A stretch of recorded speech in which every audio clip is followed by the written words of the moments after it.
Hi అండి, అందరికీ నమస్తే. ములక్కాడ పులుసుని ఇలా తయారు చేయండి. ఇంట్లో అందరూ చాలా ఇష్టంగా తింటారు. ముందుగా ఒక ప్యాన్ లో 3 టేబుల్ స్పూన్స్ ఆయిల్ వేసుకుని ఆయిల్ హీట్ అయ్యాక 1/2 టీ స్పూన్ ఆవాలు, 1/2 టీ స్పూన్ జీలకర్ర వేసి చిన్న ముక్కలుగా కట్ చేసుకున్న ఉల్లిపాయ ముక్కల్ని వేసి 2 నిమిషాల పాటు వేయించుకోండి.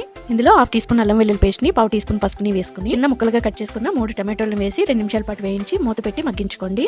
ఇందులో 2 టీ స్పూన్స్ కారం, 1 టీ స్పూన్ సాల్ట్ ని యాడ్ చేసుకోండి.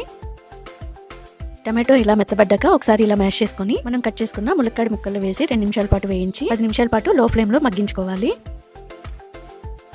ఇందులో 1/2 కప్ వరకు చింతపండు రసంని వేసుకుని 1 గ్లాస్ వాటర్ని యాడ్ చేసుకుని 5 నిమిషాల పాటు ఉడికించుకోవాలి. ఇందులో 1/2 టీ స్పూన్ జీరా పౌడర్, 1 టీ స్పూన్ ధనియా పౌడర్ని వేసుకోండి. చివరిగా కరివేపాకు, కొత్తిమీరని యాడ్ చేసుకుని 2 నిమిషాల పాటు ఉడికించి స్టవ్ ఆఫ్ చేసేయండి. అంతేనండి, వేడివేడి అన్నంలోకి చాలా రుచిగా ఉండే ములక్కాడ పులుసు రెడీ అండి. ఇలాంటి మరెన్నో టేస్టీ రెసిపీస్ కోసం మన ఛానల్ని సబ్స్క్రైబ్ చేసుకోండి. మన రెసిపీస్ మీకు నచ్చితే లైక్ చేసి మీ ఫ్రెండ్స్ కి, ఫ్యామిలీ మెంబర్స్ కి తప్పకుండా షేర్ చేయండి friends. Thank you for watching this video.